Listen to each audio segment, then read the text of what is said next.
Kamu tahu, alur vertikal yang dimulai dari hidung ke bibir atasmu disebut filtrum.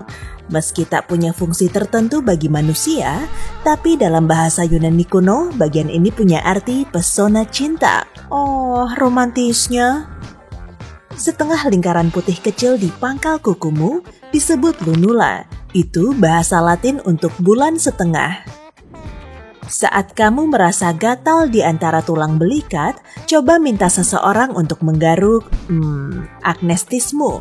Yap, itulah titik di tengah punggung yang tidak bisa kamu raih sendiri. Berkat uvulamu, kamu tidak tersedak setiap kali menelan. Itu adalah bagian mirip samsak yang tergantung di belakang tenggorokanmu. Uvula membantu menjaga makanan agar tidak naik ke hidungmu. Mau peregangan sedikit? Buatlah huruf L dengan jari telunjuk dan ibu jarimu. Selamat, kamu baru saja melatih purlikiummu atau jarak di antara kedua jari itu. Jika mau mencoba melakukan trik L tadi menggunakan kelingkingmu, kamu tidak akan berhasil, tapi kamu akan menggerakkan minimusmu, istilah medis untuk jari tangan dan kaki terkecilmu. Saat kamu merasa lelah atau alergi terhadap sesuatu, kamu seringkali mulai menggosok karungkelmu. Itu adalah segitiga berdaging kecil yang berwarna pink di sudut dalam matamu. Semua kata-kata sulit tadi membuatmu pusing. Glabelamu pasti sedang berkerut sekarang. Yap, itulah nama ruang di antara alis yang menunjukkan kamu sedang bingung. Seperti ini. Nah, mungkin kamu menyeka kolumelamu saat hidung sedang meler? Itu adalah jaringan di antara lubang hidung yang menghubungkan ujung dan pangkal hidung. Tabung plastik di ujung tali sepatumu yang mencegahnya berjumbai disebut aglet. Mengikat sepasang sepatu kets tanpa aglet pasti akan ribet. Saat kamu membeli kopi, jangan lupa meminta zarf. Selama berabad-abad, selubung cangkir kopi ini dibuat dari perak, tembaga, dan bahkan emas dengan ukiran yang rumit. Versi kartonnya baru diproduksi pada tahun 1991. Sedang ingin menunda-nunda, itu disebut prokrastinasi, dan kamu mungkin mau melakukannya tulat atau tubin. Tulat adalah hari setelah lusa, dan tubin adalah 1 hari setelahnya lagi.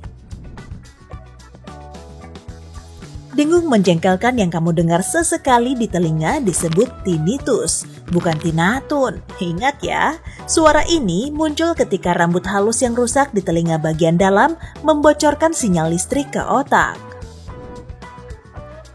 Kumpulan simbol acak yang kamu lihat di kartun dan komik saat sang karakter sedang berkata kasar disebut growlix.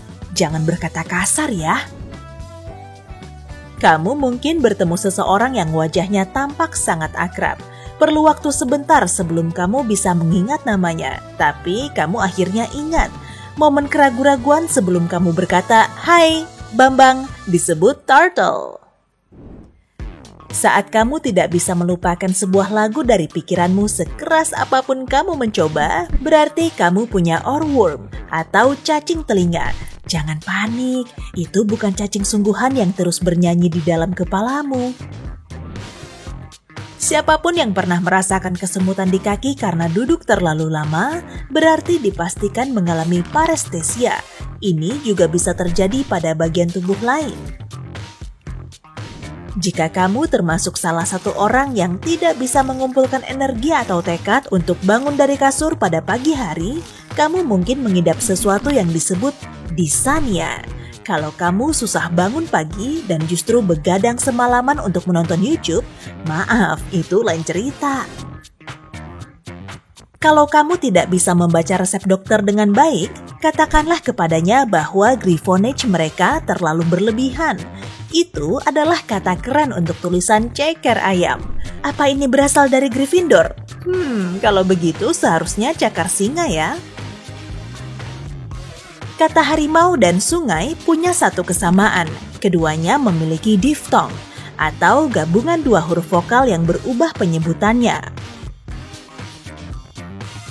Jika kamu mencari namamu di Google dan menemukan orang lain di hasil teratas, Kamu baru saja bertemu Google Gangermu, dan orang itu mungkin lebih populer daripada kamu jika infonya muncul sebelum infomu. Oh, jangan sedih. Potongan kecil logam di ujung penghapus pensilmu sudah ada sejak tahun 1858 dan itu disebut ferule alias gelang pipa, nama yang sama untuk bagian logam penahan bulu kuas di gagang kayunya. Kenakan gaun pesta terbaikmu dan mulailah berdansa. Sepertinya aku baru mendengar kriut. Itu adalah suara gesekan sutra saat kamu bergerak. Saat kamu melempar dadu dan ingin melihat 5 titik yang muncul saat dadumu mendarat, kamu sedang menunggu quincunx. Itulah kata untuk pola geometris 5, dan itu bisa berupa titik, daun, kelopak bunga, bahkan candi. Pembatas vertikal di jendela yang memisahkan antar panel kaca punya nama resmi mantin.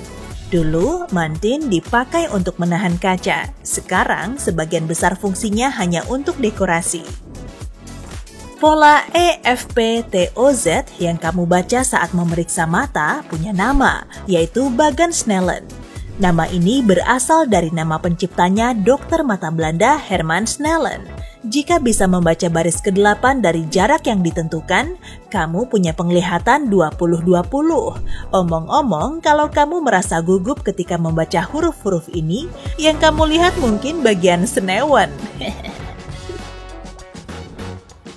Tanda yang kita sebut sebagai tanda bagi punya nama resmi obelus. Tanda ini punya sejarah panjang dan pernah digunakan untuk menandai tulisan yang kedengarannya tidak benar dan perlu diperiksa kebenarannya. Simbol tak terhingga yang terlihat seperti angka 8 tidur adalah lemniskat.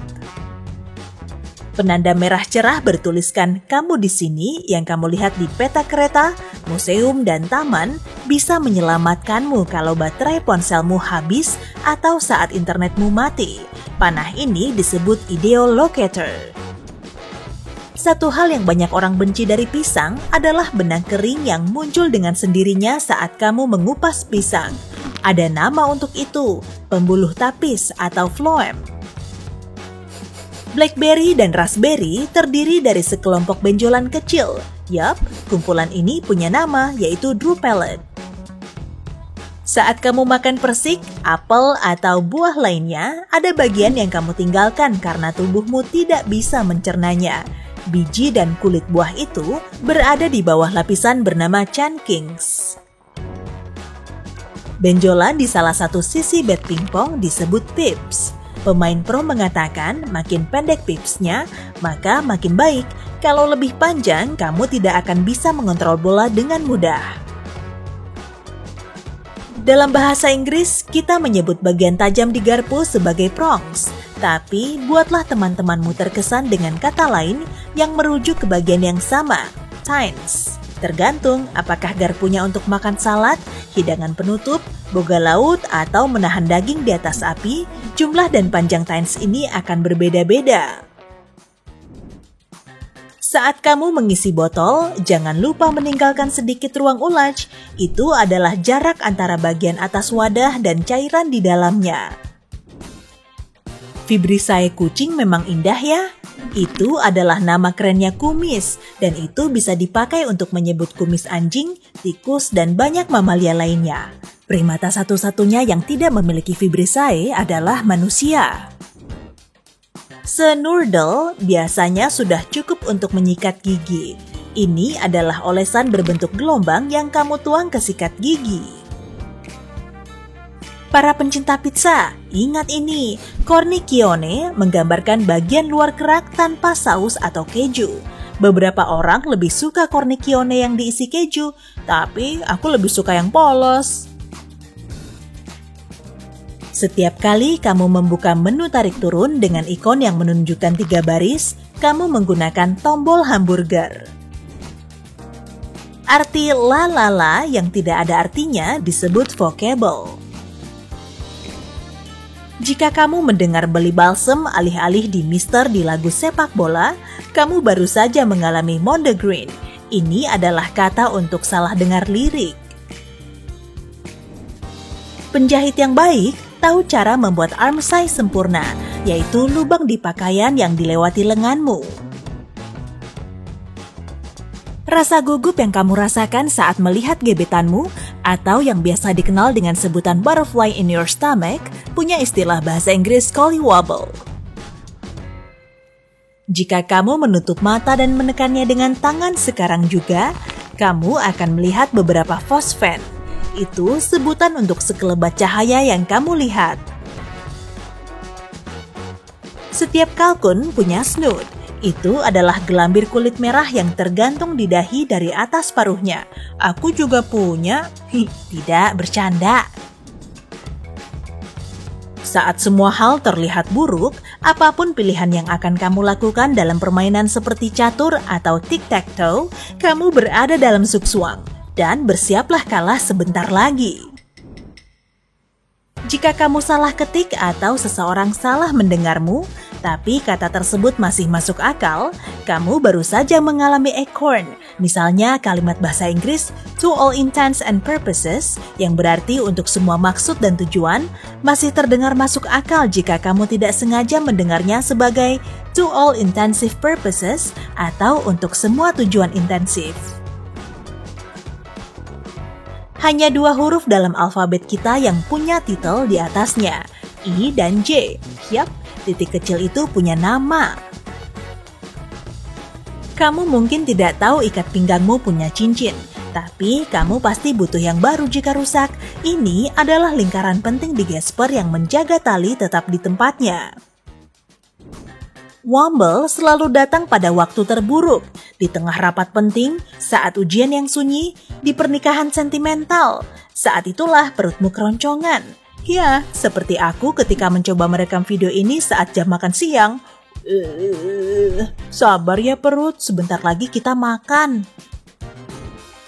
Rasa hangat yang kamu rasakan di wajah karena matahari pada siang musim dingin yang dingin disebut apricity.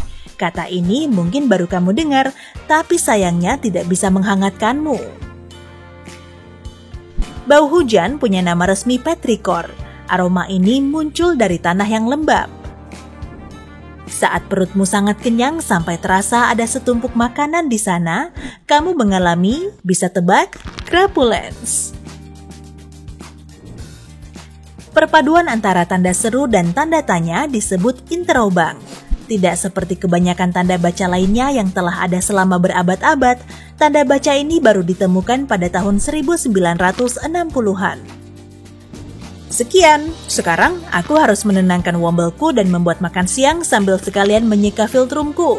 Tapi aku tidak boleh makan terlalu banyak supaya tidak merasa crapulence. Tapi jangan khawatir, aku sudah sempat beli balsem.